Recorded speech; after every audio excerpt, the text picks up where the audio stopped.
Okay, that's exercise from last week, done with a subtly different rhythm. Okay, so there's what I want you to do. This is week 4. Okay, week 4. Something you can add to your practice. You can start listening to things outside of the practice regime. Again, I want you to be thinking about the music you're going to want to learn as you go here. We're going to take a look at the G scale shape this week, and we're going to take a look at the third page of the chord primers. Again, modified chords.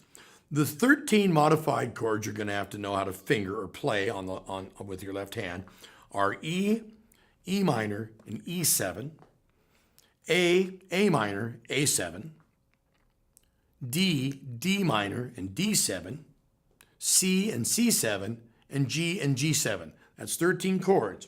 Now, if you're having trouble memorizing them as you go to the chord primer, you can't remember, what's an A7? And you need to go back and look in the book. We have a little utility you can use. You can just click right above that chord symbol and it'll bring a little chord grid up for you. But don't use the chord grids as training wheels all the time.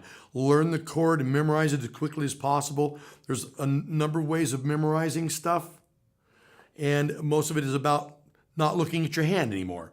Feeling where your hand is. There's memorize where your hand goes, where your left hand goes. Don't be looking at yourself every minute. Don't be just looking at the video of me either. Try to hear what you're playing as you play it. Engage with it. And again, you want to memorize it, look at it, make yourself memorize it, then practice it. And eventually you'll get that to work for you. Okay, so we're going to take a look at that scale study and the primer, but here's the extra thing to do. A little extra time. Take a look in your lectures and read the lecture on audio synchronicity, or basically the rhythm around us, is what that could be paraphrased as. There's a kind of a natural metronome. Everything has a rhythm out there. And when you start listening to it, if you're in a very rich area, like there's lots of sound, like maybe in a city, or even out in the country where there's lots of wind and you hear birds and other creatures making sounds, you will find a rhythm that is constant. And hopefully you'll be able to hear it at some point, and that'll be like a natural metronome to you. You'll be able to play along with the rhythm around you. When you're performing, you're always listening for this rhythm. It usually has to do with people laughing, clattering glasses, chatting, talking, service people moving in and out, the sounds behind you, the traffic that could be at a distance but you still hear it, the plane flying overhead that's outside the building. All those sounds make a fabric of rhythm, and it's all around you. So I want you to consider that as you're playing. That's what a lot of people would say, well, that's a lot of information for a beginner. Well, it's the only reason you're playing is because you hear stuff. You hear music and you like it. So that's the only reason to be playing, is to want to reiterate or copy or mimic those sounds you hear that you like. And that's the same thing with language. You have to hear it and listen to it before you can play it. So or before you can speak it. So these languages that we're learning having to do with music and just the general rhythm of things, we have to start listening to. So make sure you're in your iPod a little bit every day. Make sure you listen to the songs you plan on learning by the time you get done with 3 or 4 or 5 weeks of this. Because once you learn your basic chords in open position, there's a lot of songs you'll be able to play if you play them in the keys that we can play. We're a little bit limited up here, but not too badly. We can play a lot of different keys by learning those first 5 chord shapes, the basic chord shapes that are the fundamentals of the neck, and create a matrix, what we call the matrix or the template of the neck. So let's try the G shape. We're going to go back into the metronome here. I'm going to go 4 fingers, 4 frets. Again, our address looks like this. I'm going to make sure I'm lined up and you can see me. Everything's up against the frets. We're not back here, not at the back side of the fret. We're at the front side of each fret. Pinky, 3rd finger, and everything lined up with the bottom string so I can reach, and everything's curled. I'm not doing this. Not flat, tip of the fingers. Think rock climber. Think pull, then a little bit of squeeze, a very light amount of squeezing. So here we go. 3, 4, 2, 2, 3, and play. Now remember, in the middle of this, we have to stretch. Don't move your hand, just stretch your pinky there. Same right hand configuration. Make sure your thumb is resting on your right hand, using rest stroke, practicing a Segovia. Now stretch with the pinky. Don't move your index finger. Notice I anchored my index finger. Here we go. Again.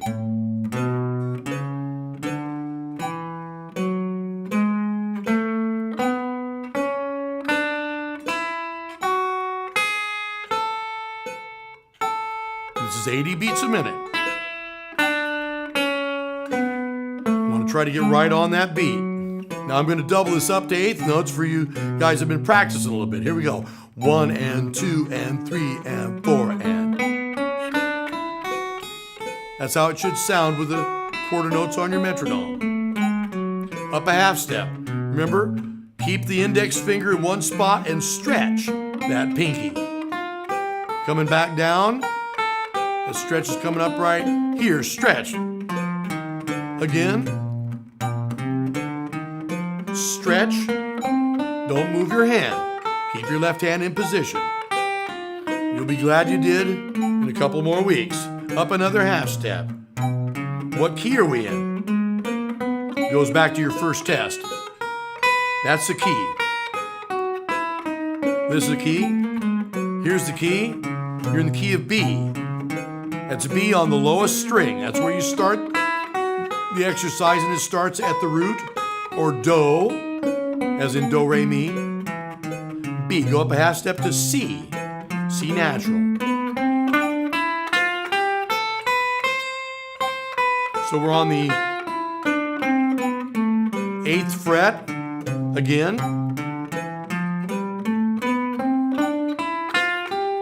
This is the G shape. So I'm going to stop right here at the very end of this scale. I'm going to play the chord that matches that scale shape. Looks like that. Looks like G in open position. Back here it looks like this. Now we're going up one more half step. 2, 3, 4, C sharp.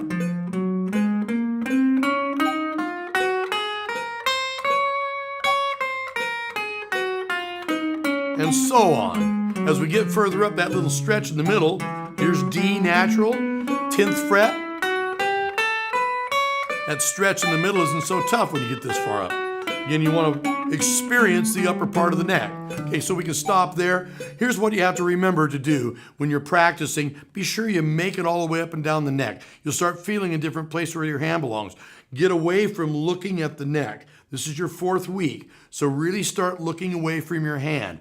You'll lose your visual memory, and it'll be confusing for a few moments, but practice that. Again, like I said, this first 4 to 5 weeks is extremely hard. I'll repeat that. The first 4 to 5 weeks is extremely hard, and it almost doesn't feel like you're getting any reward. But I'm going to show you something. I'm going to show you something special this week.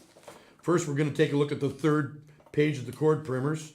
The 3rd chord primer, we're going to go through that, if I can find it in the book. Again, I'm using some very special, old school, tools here. We're actually reading music. We're looking at a chord sequence here, or a chord progression on your, there's 2 of them here.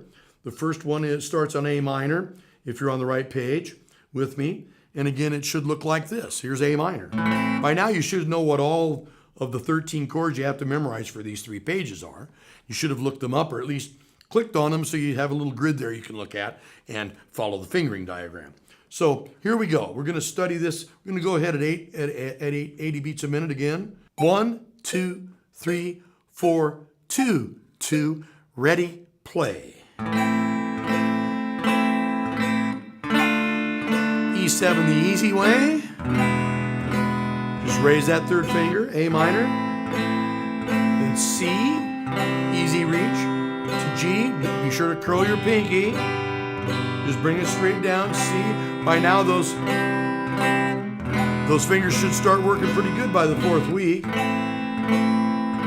Remember, 30 reps a day on your chord primers.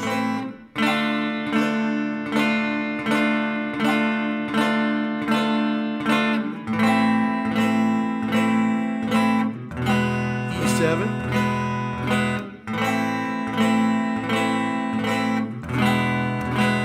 Repeat.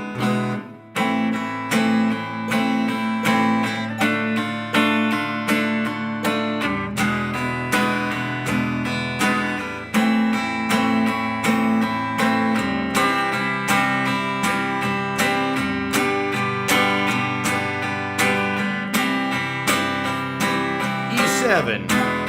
A lot of you are going to feel like you want to speed up a little bit here. You've been practicing, it'll be pretty easy for you. Make up some words. Sing something.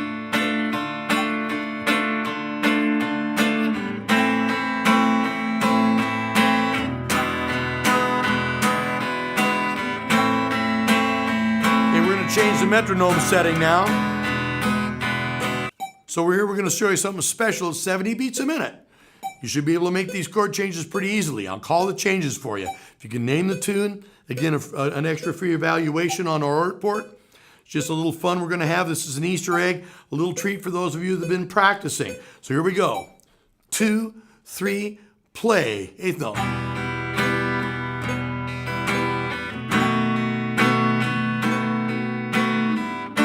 D, A, C,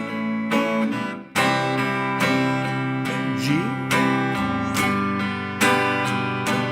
A minor, B7,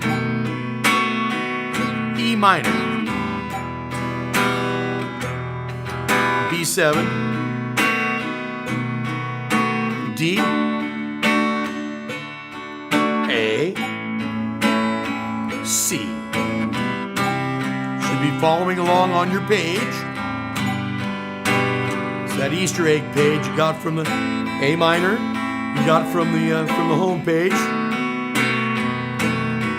C. This is your next section. G. A minor. E minor.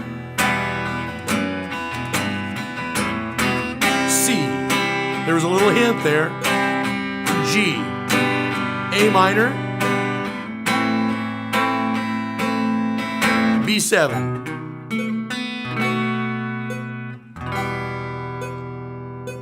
All right, now we won't tell you what that song is, but it's a specific song. Most of you will probably know it. It's been around for quite a few years by a pretty famous group. So those are hints. I gave you a little riff in the middle there, a little extra 8th note, 16th note riff I did with my right hand. Again, I want to be sharing some of that with you as we go, as we're practicing. You're going to start learning different rhythms, a little different way of playing some of your chord primers. Take a look this week at your finger picking.